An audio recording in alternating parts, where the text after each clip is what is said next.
La democracia está en jaque. Augusto Verduga exige decisiones constitucionales bajo el marco del derecho.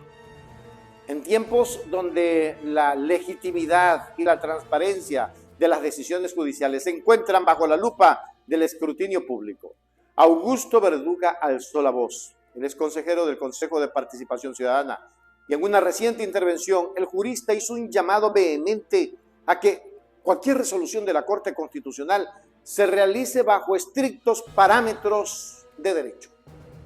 Verduga enfatizó que lo que está en juego no es solo una interpretación legal, sino la voluntad del pueblo manifestada en relación con las facultades del Consejo de Participación Ciudadana y Control Social.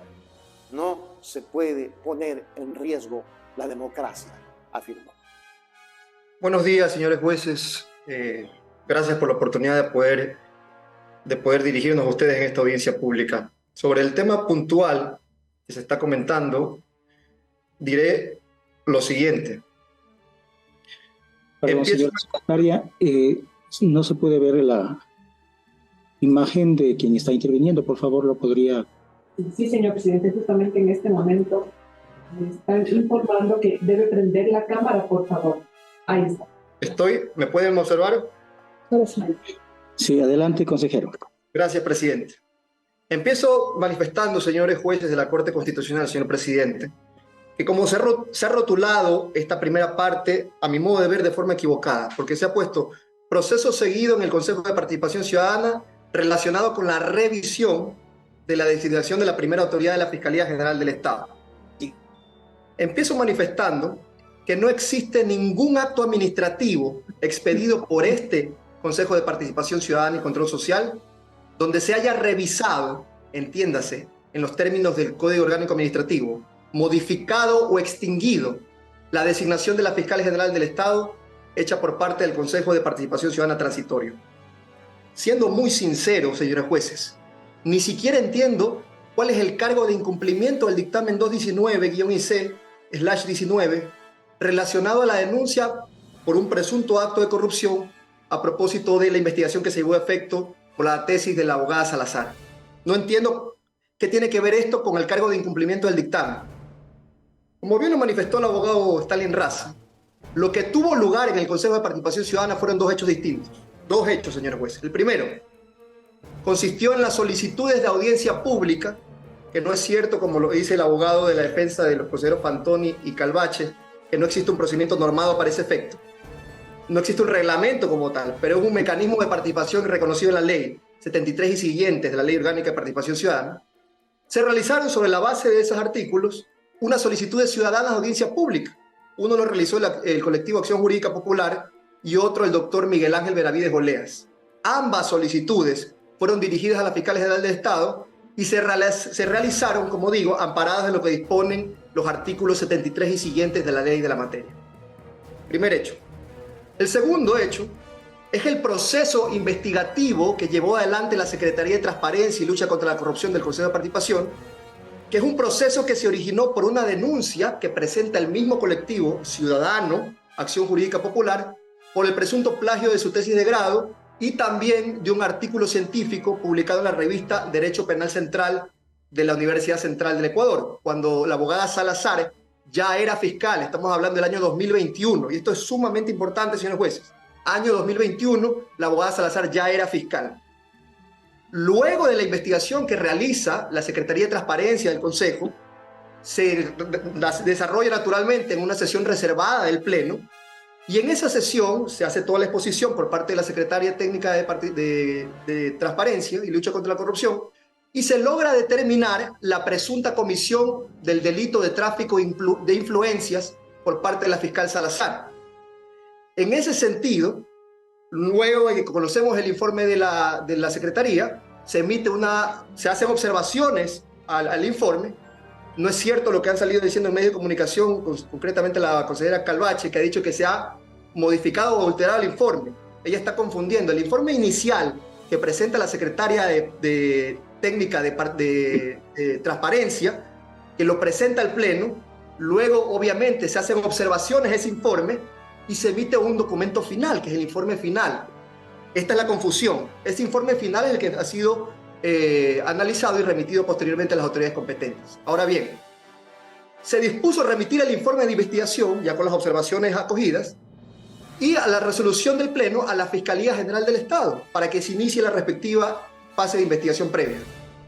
Por lo tanto, debo dejar absolutamente claro que los dos hechos que fueron puestos a conocimiento de la Fiscalía por un presunto delito de tráfico de influencias y el plagio de un artículo científico se suscitaron después de la designación de la abogada Salazar como fiscal general del Estado, no teniendo ninguna relación o nexo causal ninguno de estos dos hechos con el proceso administrativo de designación del Consejo de Participación Ciudadana Transitoria.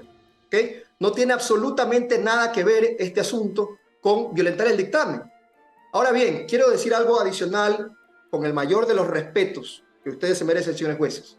Considero que el señor juez Herrería Bonet, en su voto concurrente, ha hecho una afirmación falaz, pues ha sugerido que conocer una denuncia sobre una presunta infracción administrativa o penal, y como sabemos puede suscitarse en cualquier proceso administrativo, como fue el caso del Pleno del Consejo de Participación Ciudadana Transitorio, sostiene que esto implicaría o sugeriría que esto implicaría modificar el acto de designación de Diana Salazar.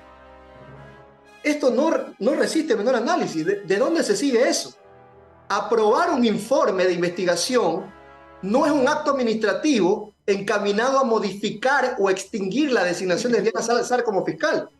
Hay que irnos a la clase de Derecho Administrativo 1. El artículo 132 del COA, Código Orgánico Administrativo, dice: revisión de oficio, cito, con comillas, con independencia de los recursos previstos en este código, el acto administrativo nulo puede ser anulado por la máxima autoridad administrativa en cualquier momento, a iniciativa propia o por insinuación de persona interesada. Es a esta revisión a la que se refiere el dictamen por ustedes dictado, señores jueces. Se está confundiendo revisar unos papeles, el acto de revisar unos papeles, hacer una investigación por un presunto acto de corrupción, con la acepción de revisión en el sentido del COA de extinguir o modificar un acto administrativo. Y no es el caso. Antes, por el contrario, el propio Código Orgánico Administrativo, en el artículo 259, prescribe que si en un proceso administrativo se encuentra que posiblemente se ha cometido algún tipo de infracción penal, se lo tiene que comunicar a la autoridad competente. Es decir, no es algo facultativo para la administración, en este caso para el Consejo, sino que es un mandato legal, es un mandato del legislador. Pero ¿cómo puede afirmarse entonces que este hecho, remitir una denuncia por un presunto delito a la Fiscalía, implica la revisión de un acto administrativo? La verdad es que yo realmente no encuentro una respuesta para esto. Es absolutamente independiente la potestad de investigar una denuncia ciudadana por presuntos actos de corrupción y remitir eso a la Fiscalía General del Estado, Es distinto este hecho a la potestad de autotutela, de revisión de los actos administrativos con vicios de nulidad en los términos del 132 antes citado. Facultad que para los actos del Consejo Transitorio está categóricamente restringido para nosotros, justamente por la existencia del dictamen 219. Pongamos por caso, y con esto termino, incluso, digamos que si el día de mañana prospera esa denuncia en la Fiscalía y se llegase, hipotéticamente en este escenario, a determinar que los hechos denunciados constituyen una infracción sacramentada con una sentencia penal ejecutoriada, aquello tampoco implicaría que nosotros, como Consejo de Participación Ciudadana, podamos realizar una revisión, insisto, modificación o extinción de la designación expedida por el Consejo Transitorio. Es más, es bastante probable que cuando ese proceso concluya, se haya ya hasta terminado el periodo de la abogada Salazar como fiscal, por lo que sería materialmente imposible rever los efectos administrativos de dicha cuestión, sin perjuicio, naturalmente, de las responsabilidades penales que en este caso hipotético podrían generarse directamente contra Diana Salazar. Así que, en suma, no se ha realizado ningún acto administrativo del Pleno del Consejo de Participación tendiente a atacar específicamente los méritos de la abogada Salazar cuando fue postulante a la Fiscalía General del Estado. No hay ninguna acción, omisión, tolerancia o aquiescencia que pueda estar interpretándose como orientada justamente a violentar las notas que sacó la abogada Salazar. Nada tiene que ver un proceso de investigación que realiza la Secretaría de Transparencia, y como bien lo citó el abogado Raza, esto hace parte de las atribuciones del Consejo, artículo 208, numeral 4 de la Constitución, la norma de normas. El Consejo de Participación puede investigar denuncias por presunto acto de corrupción. Es simple y llanamente cumplir con nuestras atribuciones que por ley y por Constitución nos son conferidas, lo que ha sucedido en este caso. En nada tiene que ver, insisto, y con esto cierro, con la autotutela administrativa, que es lo que prescribe el dictamen 219 por ustedes dictado. Hasta aquí, señores jueces. Este llamado se suma al creciente debate en torno a la forma en que se están tomando decisiones de alto calado en el país. Jorge Sosa, constitucionalista reconocido, añadió más leña al fuego con sus declaraciones. La fase de seguimiento para el cumplimiento de decisiones constitucionales no es un proceso disciplinario sancionador. El seguimiento y verificación tiene como objeto la ejecución integral de un dictamen interpretativo. Sosa hizo referencia explícita al blindaje que aplicó el régimen de Julio César Trujillo, a quien muchos acusan de haberse comportado más como un autócrata que como un defensor de la Constitución. Brevemente lo que ha dicho el consejero Verduga, ¿sí? Primero, para señalar que la fase de seguimiento no es un proceso sancionador disciplinario. Yo creo que aquí hay una confusión y que se ha generado una expectativa de homologar a la fase de seguimiento que está en el reglamento de sustanciación de procesos constitucionales como que si fuese un proceso disciplinario sancionador. Si tuviese la característica de ser un proceso disciplinario sancionador, por ejemplo, varios jueces que están aquí y que fueron nombrados por el transitorio no podrían ni siquiera tomar una decisión, porque tendrían que excusarse de que habría un conflicto directo de interés, ¿sí? Debido a que se está justamente evaluando, se está examinando, ¿sí? Aparentemente el incumplimiento de un dictamen que se relaciona con, en este caso, el nombramiento de jueces que siguen todavía vigentes actualmente. No podrían ni siquiera tomar una decisión si fuese un proceso disciplinario sancionador. La fase de seguimiento es un proceso para corregir, ¿sí? Un proceso para reparar, y la destitución, ¿sí? Cuestionable, ¿sí? Siempre va a ser una medida de última ratio. En el caso específico justamente de esta fase de seguimiento, no olvidemos que no se trata de un dictamen interpretativo del cual no hay un plazo determinado, es decir, no se está actuando porque hay el cumplimiento de un plazo o porque existe alguna orden previa sobre el cumplimiento específico del dictamen, sino que se lo hace a pedido justamente de la Fiscalía General del Estado. Pero hay un tema importante en el proceso de interpretación, y principalmente se trata justamente que el objeto del dictamen interpretativo es básicamente limitar al Consejo de Participación Ciudadana en la fase de autotutela reglada bajo el Código Orgánico Administrativo, el cual se ha comprobado en ningún momento el Consejo ha iniciado esa fase. Ecuador ya tiene, sí, tengo 1 minuto 17 todavía, Ecuador ya tiene 3 casos a partir de la destitución del Tribunal, de la Corte Suprema, del Tribunal Constitucional y del Tribunal Electoral, 3 casos, caso Camba y otros, caso Quintana Cuello y otros, y el último del 30 de enero, el caso Aguinaga-Guión, en el cual en su momento quisieron blindar decisiones también contra acciones de amparo. Y la Corte Interamericana determinó que el blindar decisiones administrativas de la justicia, ¿sí?, contravenía el artículo 8 y 25 de la Convención Americana de Derechos Humanos, condenando al Ecuador, ¿sí?, entre otras cosas, por haber blindado decisiones, ¿sí?, decisiones administrativas contra la justicia ordinaria. En este caso, me parece claro que, y estoy completamente de acuerdo con lo que dice el doctor Verduga, que el objeto del dictamen no amplía, ¿sí?, hacia las acciones constitucionales que puedan presentar terceros. Y que la Corte tiene que determinar es si el CPC realmente inició el proceso de autotutela. Y si no inició ningún proceso de autotutela, me parece que está de más justamente cualquier tipo de consideración de sanción. Sin embargo, la trama se intensifica. Un video difundido por el medio digital La Posta muestra a Diana Salazar Méndez, fiscal general del Estado, quien ha sido señalada en el pasado por un supuesto plagio de tesis. Ahora Salazar Méndez lanza una petición audaz. Solicita a la Corte Constitucional la destitución de 4 consejeros del Consejo de Participación Ciudadana. Están en la mira Allen Berbera y sus allegados, quienes, según rumores, podrían estar cerca de su salida de la función pública. La Fiscalía General del Estado inició su intervención señalando que, a pretexto de promover la participación ciudadana, no se puede violentar la seguridad jurídica. Esta transgresión se desprende desde la aceptación a trámite de la denuncia presentada por el colectivo ciudadano, cuyo objeto principal, señores jueces y ciudadanía, que queden claros, conforme consta en la página 2, fue revisar las pruebas respecto de la documentación entregada por la fiscal general al Consejo de Participación y Control Social Transitorio. Además, señores jueces, el expediente número 178-2023, aprobado por el Pleno del Consejo de Participación Ciudadana y Control Social, específicamente en la página 21 dice: este libro registrado en el concurso de méritos y oposición para fiscal general del Estado como postulante y de su autoría le generó un puntaje de 2/2.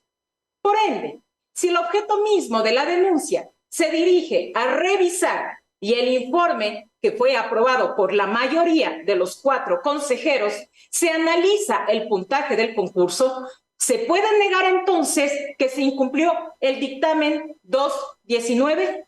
Pues evidentemente no, ya que resulta claro y de fácil comprensión que los actos ejecutados por el señor Allen Berbera, el señor Sócrates Verduga, la señora Daisy Saltos, Joana Verde Soto, que conforman la mayoría del Consejo de Participación, fueron ejecutados bajo el mal uso de la participación ciudadana y sí comportan un evidente incumplimiento a su dictamen.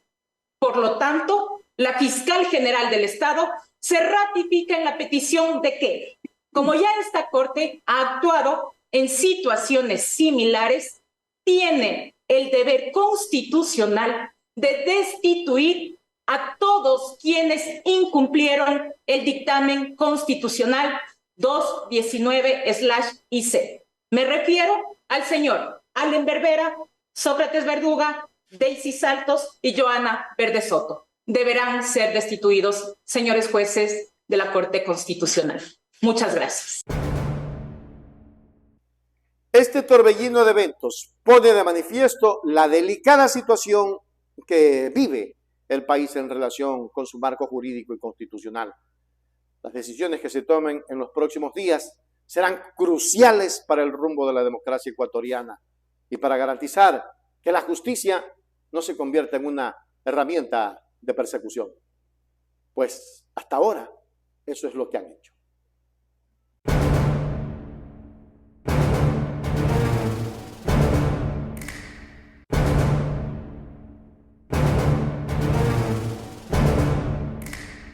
Anderson Boscan desafía la visión de Lasso sobre la violencia en Ecuador.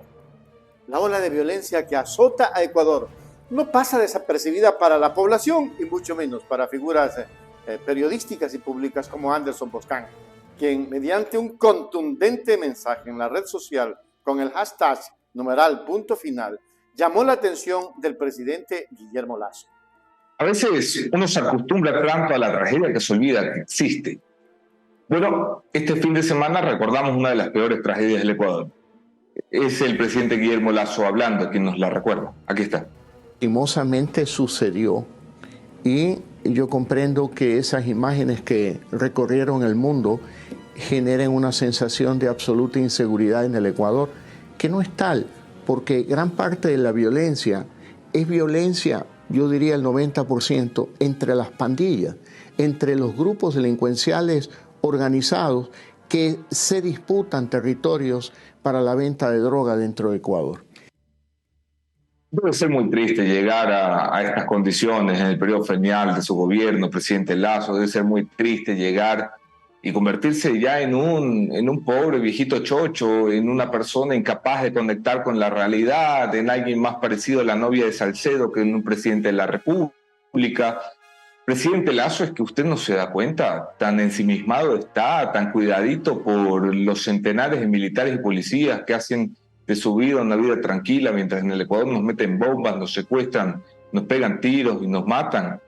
¿En serio, presidente? ¿Tan indolente se ha vuelto? Porque incapaz ya lo era. ¿Se ha vuelto indolente? ¿En serio, presidente? Hay que recordarle la percepción. Yo le voy a contar, mire, los ecuatorianos vivimos delirios, ¿no? Delirios en los que no sé por qué estamos inseguros, por qué nos sentimos inseguros. Entonces le voy a contar un poquito. Es que resulta que todo esto es de este año, ¿ah? En Esmeraldas 20 personas llegaron y cundieron a balazos a 9 personas. Los mataron, ¡pum! De una sola en el puerto de Esmeraldas. Le voy a contar en el Guasmo, en Guayaquil, donde usted no va sin seguridad. En una fiesta murieron acribilladas 6 personas y otros 8 resultaron heridas.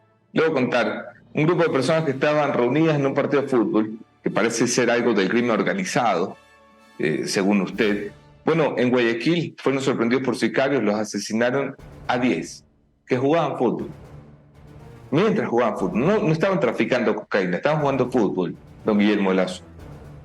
Yo sé que usted asocia todo al crimen organizado porque lleva mucho tiempo conviviendo con el crimen organizado. Usted lo llama gabinete y parrilladas familiares. En realidad, podría llamarlo también crimen organizado. Le voy a contar un poco más, a ver si se acuerda. A María Belén Bernal en su gobierno la mataron en una institución del Estado. No era parte del crimen organizado, la mataron en una institución policial. A Leti Cando hace poco la mató un desconocido. No es crimen organizado. Estaba caminando cuando la mataron, la descuartizaron y la enterraron en un parque de Quito. A Naomi Arcentales, en el 21, la asesinó un fiscal, no el crimen organizado. A Lisbeth Vaquerizo, en el 20, la asesinó Luis Hermídez, su esposo. ¿Sí? A Nayeli Tapia, Denise Reina, Juliana Macías, las asesinadas este año, las encontraron después de un musical muertas. Sus cuerpos aparecieron en Quinindé. Todavía no se sabe quién las mató, pero seguramente no fue el crimen organizado. ¿Sabe qué? Las degollaron. No eran narcos, eran cantantes. A Adriana Camacho la asesinaron con su hijo. Ambos fueron estrangulados. Estrangulados. A Victoria, una nena de 3 años, la asesinó su padrastro este año. A Valeria Vargas la asesinó John Paul Galarza. La degolló después. No fue el crimen organizado, era parte de su familia. El legado de Guillermo Lasso, presidente, es este. El de un país que se cae no porque el narcotráfico le meta bombas solamente, sino porque nos puede matar a cualquiera. A cualquiera, menos a los que usan al Estado para proteger su trasero, como usted. Boscan, en su declaración, desafía la perspectiva del mandatario sobre la problemática de seguridad en el país. Mientras Lasso ha sostenido que los homicidios son incidentes aislados entre bandas delictivas, Boscan destaca la realidad de muchas familias ecuatorianas que están enfrentando, lamentando la pérdida de seres queridos en medio de esta crisis de seguridad. Con la etiqueta Recorderis, el comunicador busca recordarle al presidente la responsabilidad que conlleva su cargo, especialmente en momentos donde la sensación de inseguridad y miedo prevalece en la sociedad. La minimización de los hechos por parte de Lasso no solo choca con las estadísticas y reportes diarios, sino que también ignora el dolor y el clamor de cientos de familias que demandan acciones contundentes y soluciones inmediatas. En resumen, la discusión en las redes sociales no se ha hecho esperar. Usuarios y seguidores debaten sobre la percepción de seguridad en el país y el enfoque gubernamental. Al respecto, la esperanza es que esta conversación abierta impulse a una reflexión y acción gubernamental orientada a garantizar la seguridad y bienestar de todas y todos los ecuatorianos y ecuatorianas.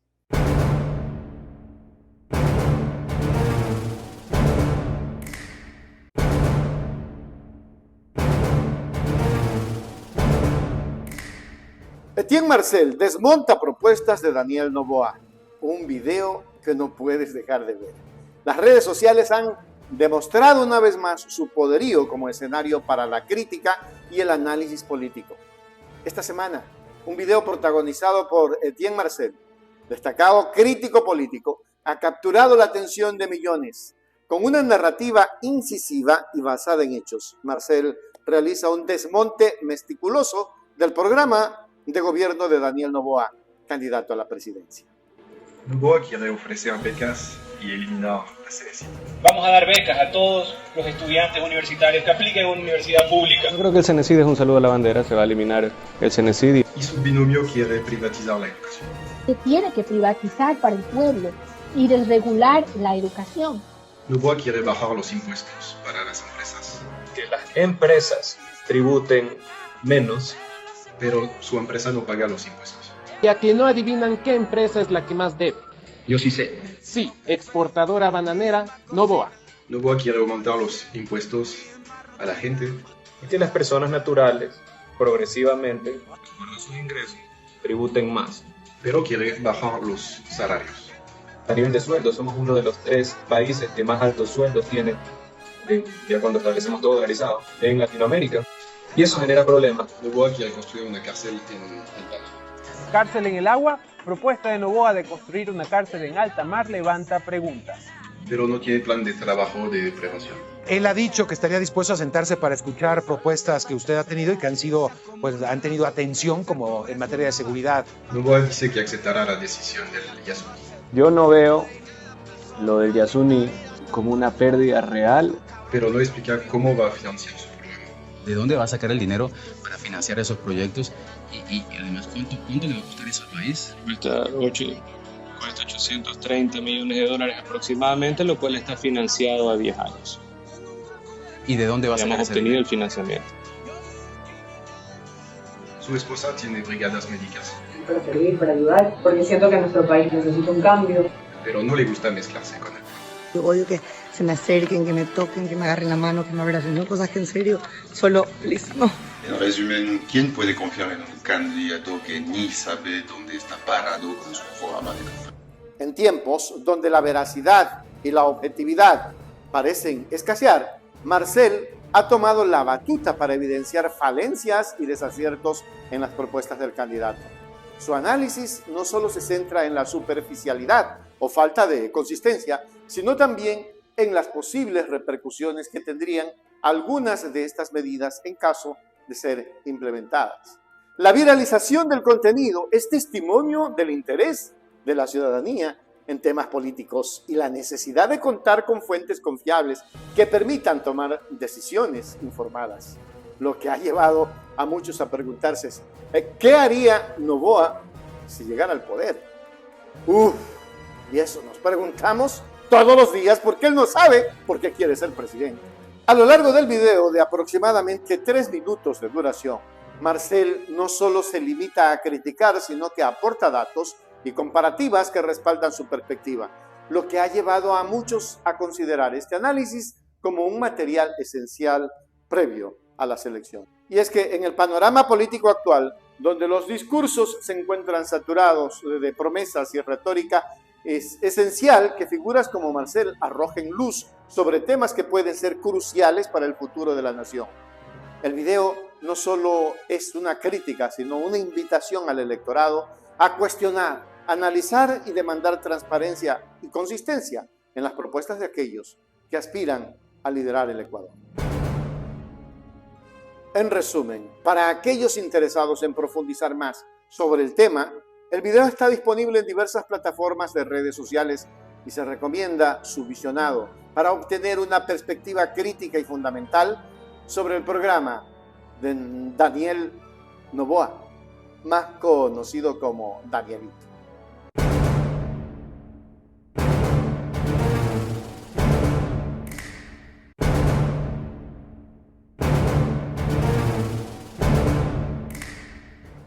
Crisis de inseguridad en Ecuador. ¿Percepción o realidad palpable?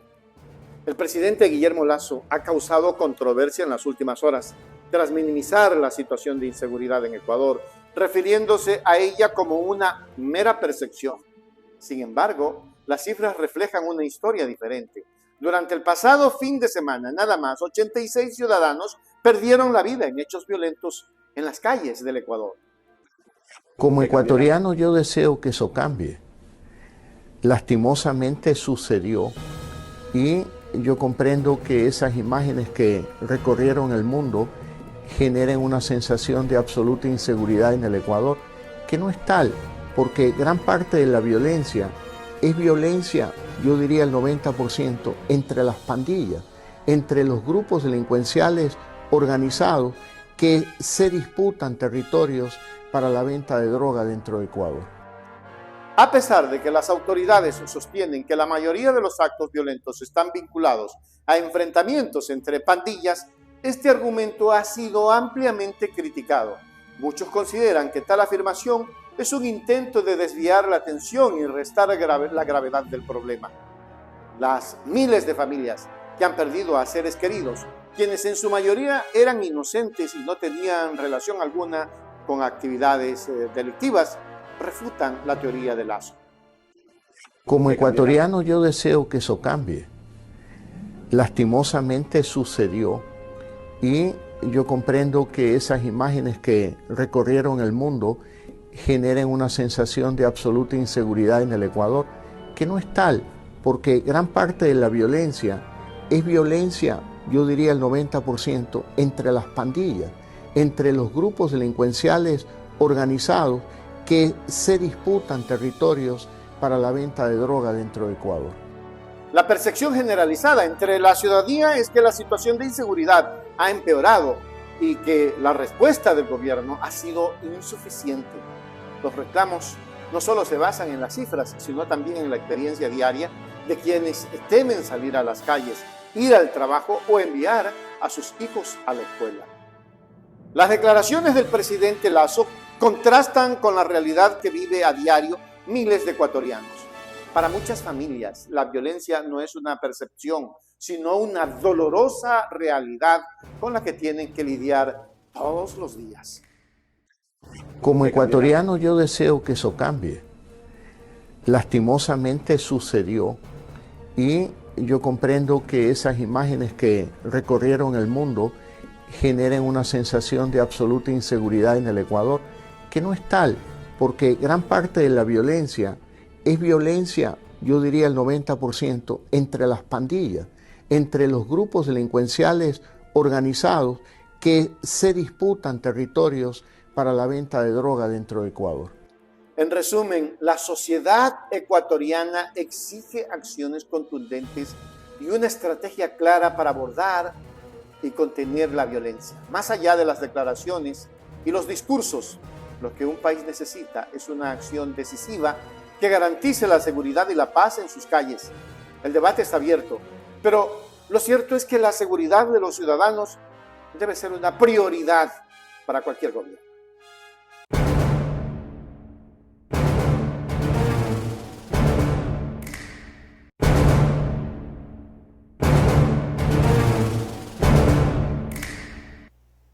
Y atención Ecuador, fiscal general Diana Salazar solicita destitución de Allen Berbera y consejeros de mayoría del Consejo de Participación Ciudadana por presuntos abusos. ¡Wow! Esto es increíble.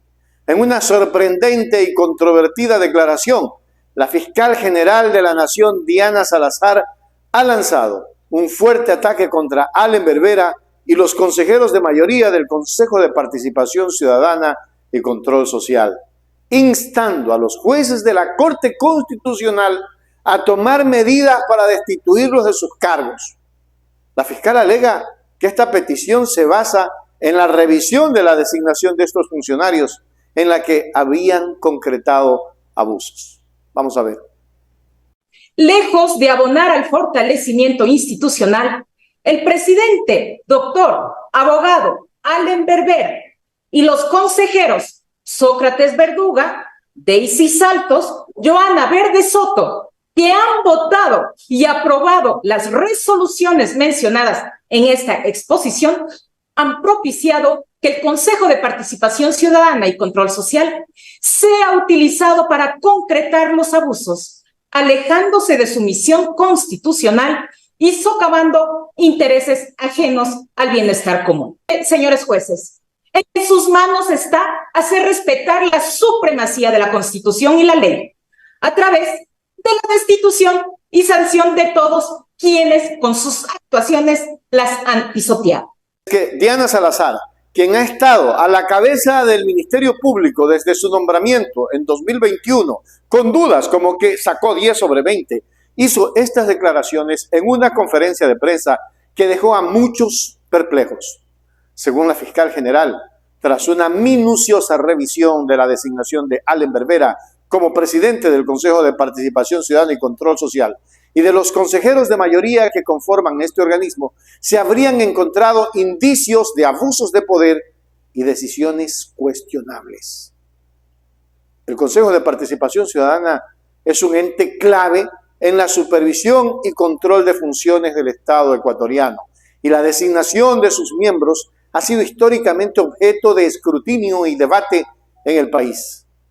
Diana Salazar enfatizó que su responsabilidad como fiscal general es velar por el cumplimiento de la ley y la protección de los derechos ciudadanos, y que no podía quedarse indiferente ante lo que considera irregularidades en la actuación de estos funcionarios. La pregunta del millón: ¿la fiscal tiene facultad para eso? ¿No es investigativa en materia penal? ¿Qué tiene que hacer en el Consejo de Participación Ciudadana y Control Social la señora fiscal? Ahí les dejo la pregunta.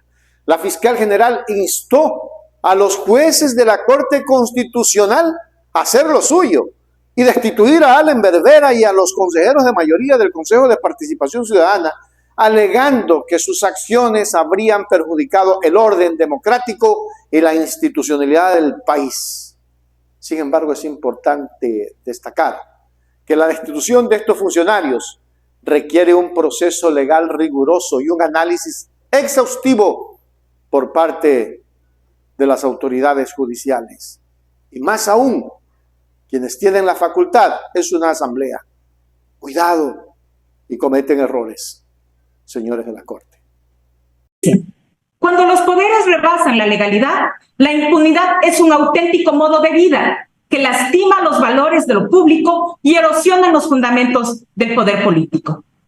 Modo de vida que se ha consolidado por parte de los consejeros de Participación Ciudadana, que incluso se han permitido cambiar, mutilar o alterar el informe 178-2023 enviado a ustedes, según se lo ha denunciado públicamente a través de redes sociales.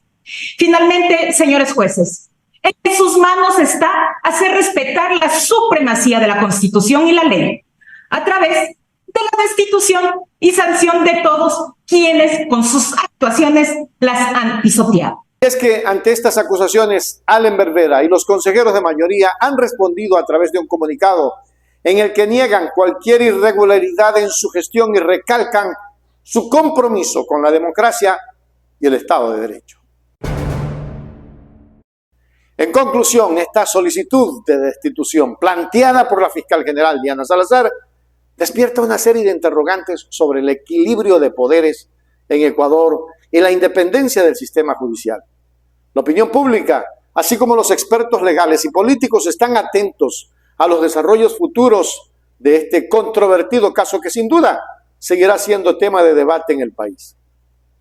Parece que la señora Diana Salazar sigue manejando la justicia a través del lawfare o utilizando la justicia para perseguir a políticos y hoy persiguiendo a las claras al Consejo de Participación Ciudadana y Control Social. Esta es otra persecución de la derecha fascista de arriba, del neoliberalismo puro y recalcitrante, y de aquellos que piensan que el país tiene que estar sometido, junto a la señora fiscal, a los Estados Unidos y su gobierno nefasto. Ya basta, Ecuador. Es hora de parar esto. Y ojalá los consejeros paren de una buena vez.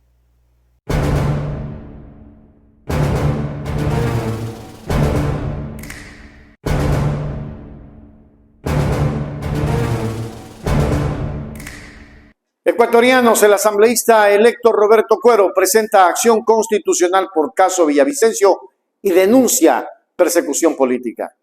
El asambleísta electo Roberto Cuero, conocido por su activismo político y social, ha dado un paso decisivo al presentar hoy una acción constitucional de acceso a la información pública. El objetivo de esta acción legal es obtener detalles sobre el estado de las investigaciones relacionadas con el asesinato del ex candidato presidencial Fernando Villavicencio, un caso que ha conmocionado a la opinión pública en el Ecuador y en el mundo. La solicitud de acceso a la información pública tiene como finalidad arrojar luz sobre los avances y detalles de la investigación en curso, precisamente un esfuerzo por esclarecer las circunstancias en torno al trágico asesinato de Fernando Villavicencio. La acción constitucional busca garantizar la transparencia y el acceso a la verdad en un caso que ha generado gran interés y que sobre todo ha generado preocupación en la sociedad ecuatoriana, pero más aún en los actores políticos que cada vez ven mayor inseguridad en su participación. Hoy en la mañana, en la Valdivia, hemos presentado una acción constitucional de acceso a la información pública. Esta acción tiene un carácter específico de pedir información al ministro del Interior, Juan Zapata. La razón de esta acción tiene que ver con un hecho que ya es de conocimiento público. Me refiero al execrable asesinato del señor Fernando Villavicencio y obviamente al desarrollo de estas investigaciones. Hasta ahora no tenemos claridad con las mismas. Ustedes han visto en los medios de comunicación que todo el mundo se queja de que no hay transparencia en estas investigaciones y que no hay la claridad del caso, incluida la propia familia. Hemos dicho permanentemente que lamentamos la vida de cualquier ser humano, que lamentamos la muerte de un candidato presidencial. Hemos dicho permanentemente, y mi bancada ya se ha ratificado, pidiendo celeridad en las investigaciones. Y aquí, estimados ciudadanos, estimados compañeros militantes que me acompañan en esta rueda de prensa, si fueron capaces de asesinar a un candidato presidencial para perjudicarnos en la primera vuelta, son capaces de inventar cualquier cosa para perjudicarnos en la segunda vuelta.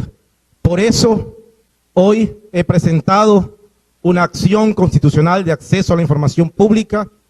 ¿Para qué? Se esclarezca este hecho execrable, me entreguen como ciudadano y como asambleísta electo de la provincia de Guayas la información pertinente a estas investigaciones. Roberto Cuero también ha levantado una voz de alarma en medio de la segunda vuelta de las elecciones presidenciales, denunciando lo que considera distracciones y falsos positivos destinados a perjudicar a la coalición política a la que representa, la Revolución Ciudadana. Cuero indicó que ha sido notificado para una investigación en su contra por supuesta intimidación en la Tacunga, una acción que él interpreta como una señal de hostigamiento político. Ya empezaron, ya lo están haciendo, están buscando desviar la atención, están buscando generar falsos positivos, están buscando generar fuegos pirotécnicos, están buscando responsables donde no los hay, ¿sí? Y las investigaciones que deberían ceñirse al patrón que ya tienen establecido, porque ya hay un patrón establecido, no salen a la luz. Si ustedes revisan las declaraciones de los familiares, si revisan las declaraciones de las mismas personas que han sido simpatizantes de Villavicencio, ellos tampoco están conformes con las investigaciones. Por eso, ciudadanos, hago responsable al gobierno, al ministro del Interior, de cualquier cosa que me pase a mí, a mi integridad y a la integridad de mi familia. No jueguen con fuego, no jueguen con la voluntad del pueblo, no jueguen con la voluntad de los más humildes. Aquí estaremos y aquí estamos dando la cara. Miren lo que pasa hoy. Una investigación en la Tacunga por intimidación. ¿Qué tengo que hacer yo con investigaciones en la Tacunga? Están creando la distracción, están generando este tipo de situaciones porque ya se acerca la segunda vuelta. Y saben, están conscientes que les vamos a ganar. Por eso están buscando hacer lo mismo que hicieron en la primera vuelta. Ya empezaron, advirtió Cuero, insinuando que estas acciones legales podrían ser parte de una estrategia para socavar la integridad de las elecciones y debilitar a su coalición en la segunda vuelta electoral. La denuncia de persecución política ha generado preocupación entre sus seguidores y simpatizantes. En conclusión, este nuevo desarrollo en la política ecuatoriana plantea preguntas sobre la transparencia en las investigaciones de alto perfil y la independencia del Poder Judicial en el país. La situación de Roberto Cuero, quien se ha destacado como un defensor de los derechos humanos y la justicia social, continuará siendo objeto de atención y escrutinio en los próximos días, especialmente en el contexto de la segunda vuelta electoral que se avecina.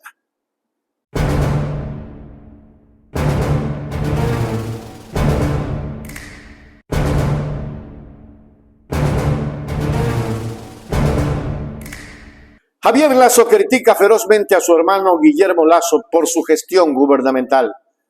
En una entrevista en el programa Ecuador en Directo, Javier Lasso ha lanzado críticas contundentes contra su hermano, el presidente Guillermo Lasso, por lo que él considera un desastre de gobierno.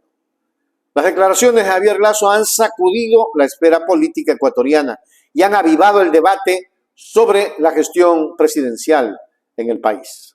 La necesidad de que llegue un gobierno como el de Luisa González y ponga orden, porque no solo será Luisa González, será todo un equipo que hay atrás, que habrá atrás, empezando por el mismo Andrés Arauz, que sabe muchísimo de los temas financieros, que ha hecho muchas investigaciones sobre esas cuestiones, que tiene un enorme conocimiento porque él manejó esos temas sobre educación, ciencia y tecnología, que tanto necesitamos retomar todos esos temas para incrementar o para volvernos a inflar con el orgullo de ser ecuatorianos. Y no esta vergüenza, ¿no?, de hoy ser conocidos por tener ciudades de las más peligrosas de este planeta. Todo eso ha hecho este neoliberalismo al que nos han llevado y que tiene matriz y centro en países como Estados Unidos. No lo digo yo, lo dicen pensadores de allá mismo, que no están dispuestos a seguir haciéndoles el juego, porque allá mismo, Jaime, porque allá mismo están amenazados por políticos como los de acá. Porque el señor Trump, que está volviéndose ya medio senil, es un loco, como Milei en Argentina, como los que ha habido acá, como los que tuvimos que ver en la primera vuelta electoral. Locos, locos. diciendo cualquier cosa, Tenemos una Mileida. Cualquier cosa. ¿Quién? Tenemos una Mileida que es candidata a vicepresidenta. Ah, sí. Sí, claro, libertaria, sí. Y que salió Javier, alguien a aclararle. Finalmente, Dale. Javier, Y ¿cómo ya ves me el estás panorama describiendo para el próximo 15 de octubre? ¿Cómo ves la candidatura de Luisa González en este momento? A mí me parece que lo que dijo Agustín en una parte de la conversación contigo es un ejercicio que hay que tomarlo en cuenta y hay que ponerlo en marcha y practicarlo para 2025. Si se quiere ser poder desde 2025 y tener un periodo completo y ver qué pasa al final de ese periodo completo. Durante la entrevista, Javier Lasso expresó su profunda insatisfacción con la dirección que ha tomado Ecuador bajo el liderazgo de su hermano, Guillermo Lasso. El entrevistado hizo hincapié en la necesidad de un cambio de rumbo y señaló a Luisa González y Andrés Arauz como ejemplos de líderes capaces de poner orden en este país que está hecho un desastre precisamente por Moreno y por Lasso. Las críticas de Javier Lasso se centraron en varios aspectos de la gestión gubernamental, incluyendo la economía, la seguridad y la política social. En su opinión, la administración de su hermano ha dejado mucho que desear en términos de resultados y eficacia. Y es que la mención de Luisa González y Andrés Arauz como alternativas viables para liderar el país refleja el clima político polarizado en Ecuador. Luisa González, una destacada figura de la izquierda, y Andrés Arauz, quienes se postularon en las elecciones presidenciales pasadas, presentan visiones políticas opuestas a la administración actual de Guillermo Lasso. Las declaraciones de Javier Lasso, en conclusión, han generado una reacción en cadena en el ámbito político y mediático. Partidarios y detractores de Guillermo Lasso han expresado opiniones divididas sobre la controversia y su impacto en el escenario político ecuatoriano. Este enfrentamiento público entre dos hermanos, uno de los cuales es el presidente de la nación, plantea preguntas sobre la dinámica familiar y la política en Ecuador. La entrevista de Javier Lasso promete ser un punto de referencia en el análisis político y el debate público en el país en los próximos días.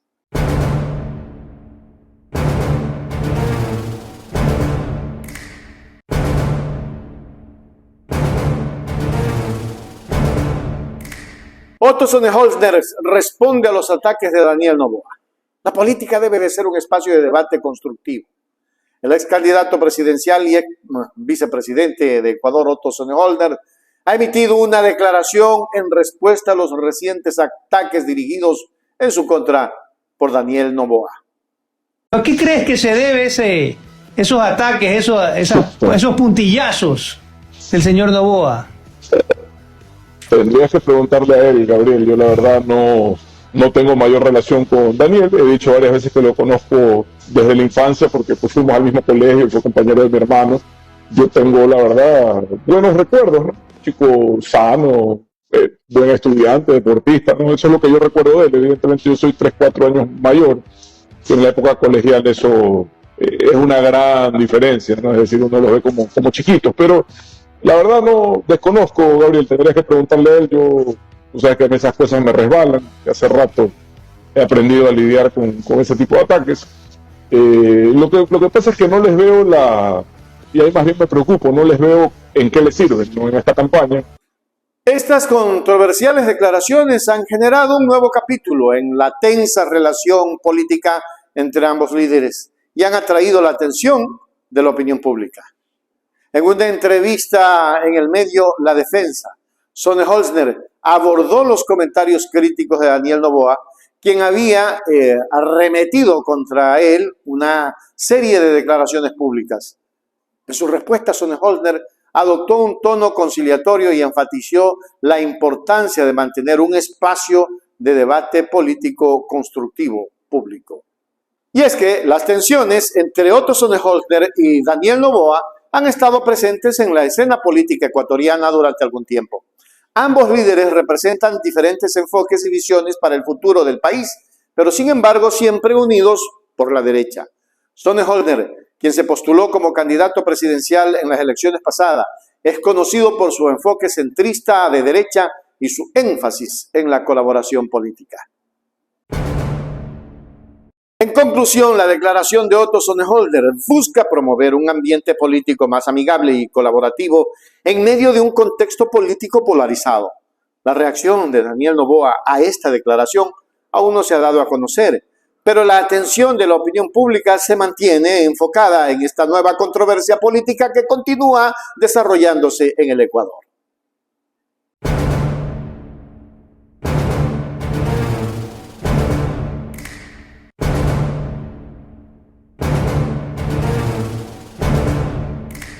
El director general de Cordes predice un futuro económico sombrío para Ecuador. José Hidalgo, director general de la Corporación para el Desarrollo Sostenible Cordes, ha emitido una sombría predicción sobre el futuro económico de Ecuador en una declaración que ha generado un intenso debate en el país. Hidalgo afirmó que la empresa privada no está generando empleos de manera efectiva y advirtió que en 2024 el país podría enfrentar una situación de mayor pobreza, atribuyendo una situación a las administraciones de Lenín Moreno y Guillermo Lasso. El crecimiento promedio anual de la economía fue de apenas 0,5% y para 2024 el Banco Central proyecta un crecimiento de apenas 0,8%, en gran medida por lo que dijo Belén en introducción, afectado por el fenómeno del Niño. Pero eso, de acuerdo con lo que ha dicho Andrés, eso para el día a día de la gente significa menores posibilidades de creación de trabajo, y lo que estamos viendo es que si bien el empleo adecuado, que se refiere a las personas que trabajan a jornada legal y que ganan al menos el salario básico, en algo se está recuperando, una buena parte de ese empleo adecuado nuevo es empleo adecuado informal. Es decir, personas que sin estar en el sector formal de la economía se dan la manera para generar ingresos para sus hogares, pero eso obviamente no es ni mérito de la política pública y más bien muestra los desincentivos que tiene el sector privado para generar empleo. Ese crecimiento tan bajo previsto para el 2024, si lo podemos versus, digamos, la población en atención al último dato del censo, ¿qué representa? ¿Qué significa? ¿Que estamos para atrás? ¿Que estamos estancados? ¿Qué? Exacto, que si dividiríamos la producción total de la economía del Ecuador para el total de habitantes, el próximo año en promedio vamos a ser un poco más pobres que en la actualidad. Entonces, obviamente el Ecuador, que es un país en vías de desarrollo, tiene que crecer al menos a tasas superiores al crecimiento de la población y lamentablemente desde hace algunos años el Ecuador enfrenta este estancamiento crónico. En sus declaraciones, Hidalgo argumentó que la empresa privada no está cumpliendo su papel en la generación de empleo y desarrollo económico en Ecuador. Según él, las políticas económicas implementadas por los gobiernos de Moreno y Lasso han favorecido a las grandes empresas en lugar de estimular la creación de empleo y el crecimiento económico sostenible. Las críticas de Hidalgo se dirigen principalmente hacia las administraciones de Lenín Moreno y Guillermo Lasso, ambos presidentes que han liderado el país en los últimos 7 años, según el director general de Cordes. Las políticas económicas y sociales implementadas durante sus mandatos han contribuido al deterioro económico del país. Ups, ups. ¿Qué más si siempre lo hemos dicho? En conclusión, este pronunciamiento resalta la importancia de la economía y el empleo como temas cruciales en la política ecuatoriana y el análisis de las políticas gubernamentales y su impacto en la población seguirá siendo un tema central en el panorama político del país en los próximos meses.